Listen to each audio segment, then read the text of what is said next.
Be honest for a moment. How much longer do you plan to wait before you allow yourself to act?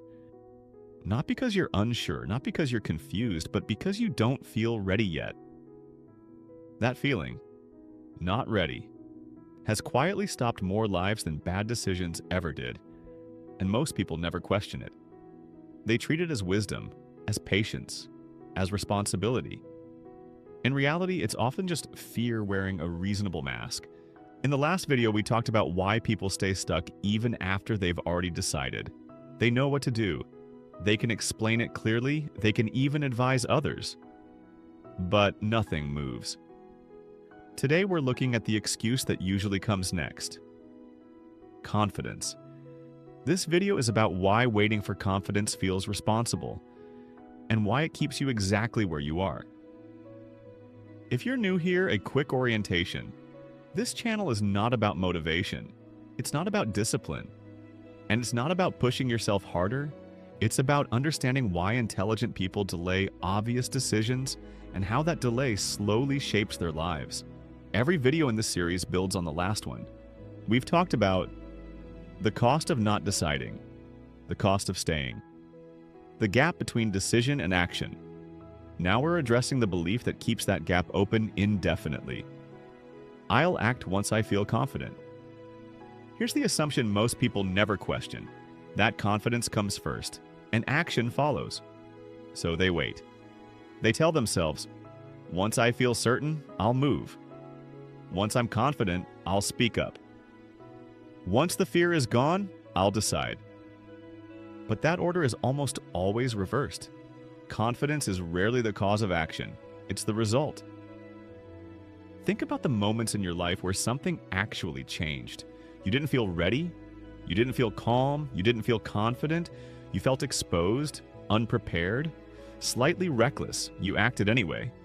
And confidence followed later. But when people forget that, they start waiting for a feeling that only arrives after movement.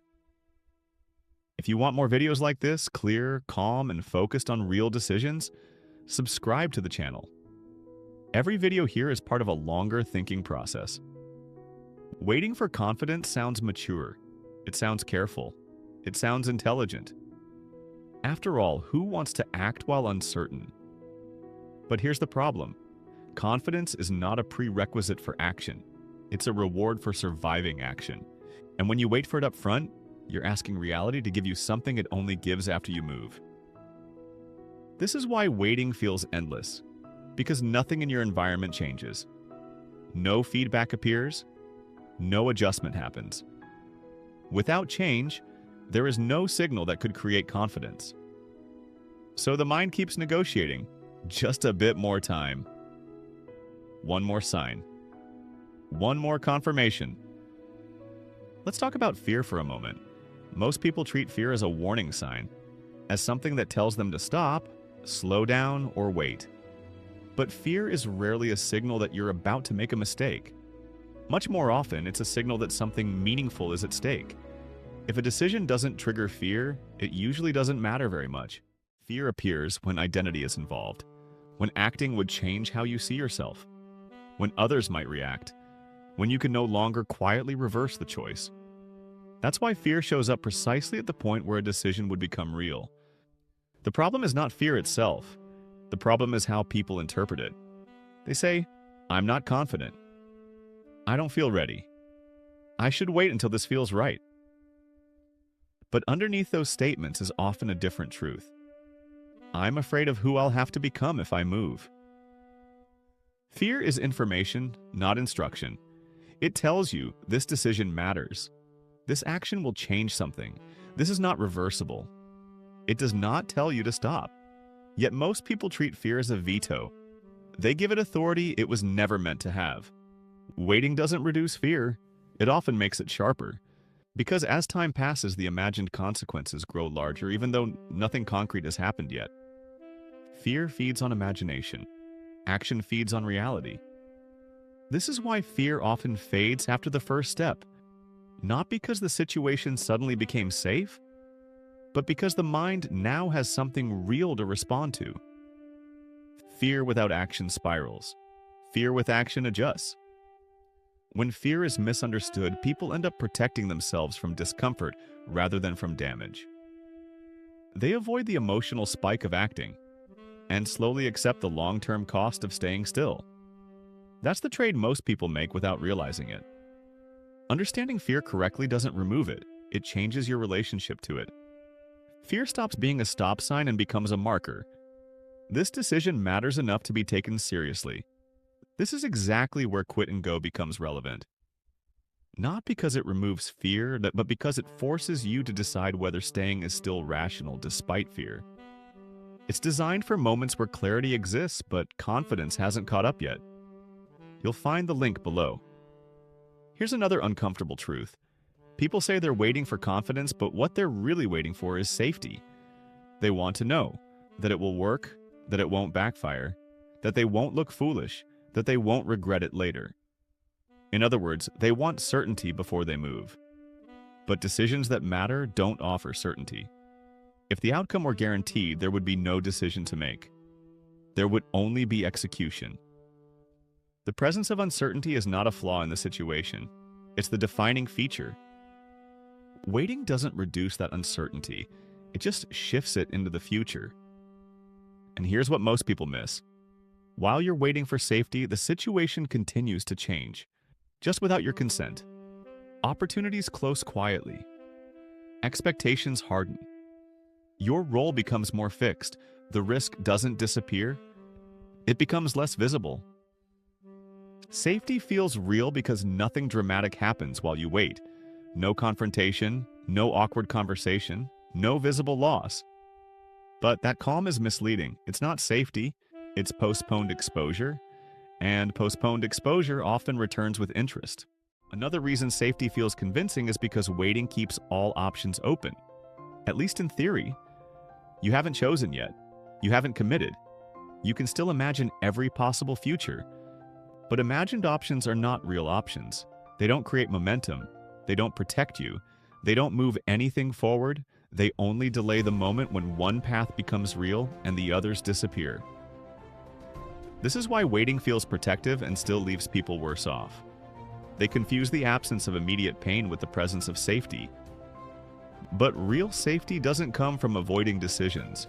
It comes from accepting that uncertainty is unavoidable and choosing to move anyway. And once that illusion breaks, the question changes. It's no longer, how can I make this safe? It becomes, at what point does waiting become the greater risk? That question is where action begins. If this perspective helps you see your own hesitation more clearly, subscribe.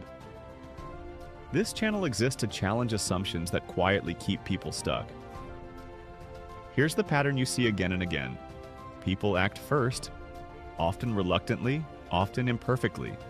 They don't feel aligned, they don't feel prepared, they don't feel certain, they feel pressure. And that pressure doesn't come from confidence. It comes from realizing that standing still is no longer neutral.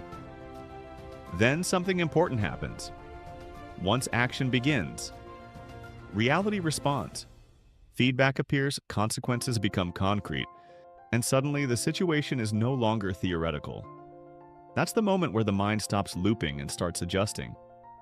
Not because fear disappeared, but because fear now has a reference point. Confidence is built inside movement.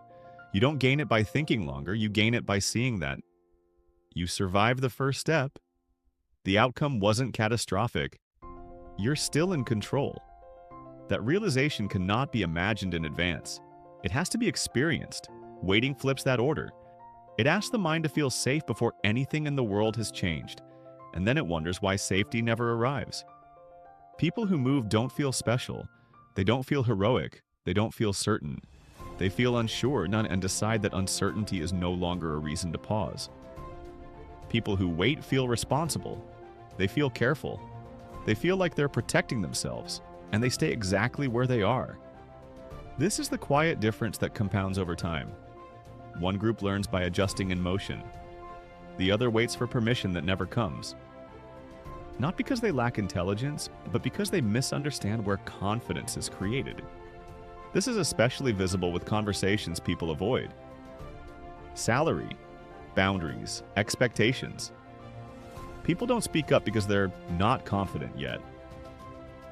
Ask for more exists for that exact moment, to decide whether silence is still the safer option, not to teach you how to feel brave.